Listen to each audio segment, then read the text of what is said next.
Hey, I'm Cesar. Today I want to explain how to use the webhook and why you have different options and how to use the webhook with different widgets, with different endpoints, with different agents, with you can split how you use the webhook.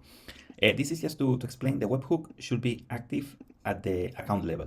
I mean this means you need to go to integrations, you need to go to webhook, and this, I mean, to work the webhook, I mean, to make it work, you need to have this active at the account level. Okay, then we are going to explain how to activate for each widget independently. But for now, you need to consider the webhook needs to be active at the account level. Okay, you can use it or not, or you can point to any URL. I mean, you can put here Google, for example. That doesn't matter. I mean, you need to have some URL that sends the webhook to, for these widgets. The widgets you want to active can be defined here. I mean, if you want to active some widgets, you can do it. If you want to activate all of them, you can do it. This is the same. This is completely up to you. For now, I'm going to active all of them.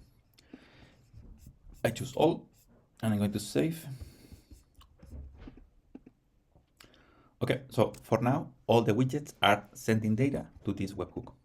Okay, this is clear. I think this is something everyone more or less understands. Now, we want to send data for one specific widget to one specific endpoint. Okay, so this is the next step. I mean, this is now we are sending all the data to one endpoint, but we want to split, or we want to separate. We want to send this data to one specific endpoint. So what I'm going to do is I'm going to choose a widget here. I'm going to choose this one. This is a nails salon. Okay, so this is the widget, and because the webhook is active, when I edit the agent, I have this webhook lead URL. I can send these leads to one specific endpoint. So what I'm going to do, I go here, I choose webhook, I choose catch webhook, I copy, I go to my agent, I put it here, I click save. For testing, obviously, we need to send some data. Okay, so I'm going to send this lead. I'm going to put this here. I click confirm. This is the lead is being generated. Okay, it's 8:21, so this is being created. If we go to the integrations webhook, there is a lead, there is data being generated, and here, as you can see, the data is being sent only to this specific endpoint.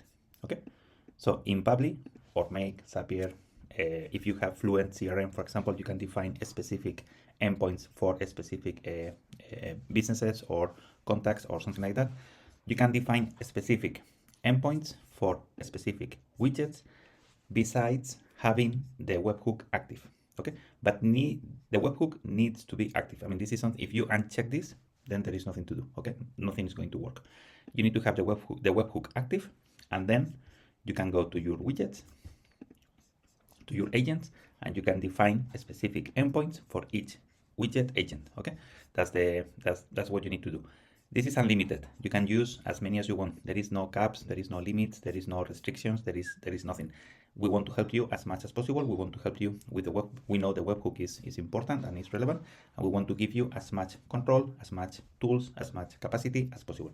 So please, obviously, share your feedback. We are here to help you, but there is no caps, limits, blocks. There is nothing. We want to give you all the data you create, you generate for you. Okay, so I mean, we consider this is your tool, this is your data, and you need to do with it whatever you want. Okay, so hope this helps you, and if you have comments, please share it in the comments, and we will try to help you. Okay, thank you, bye bye.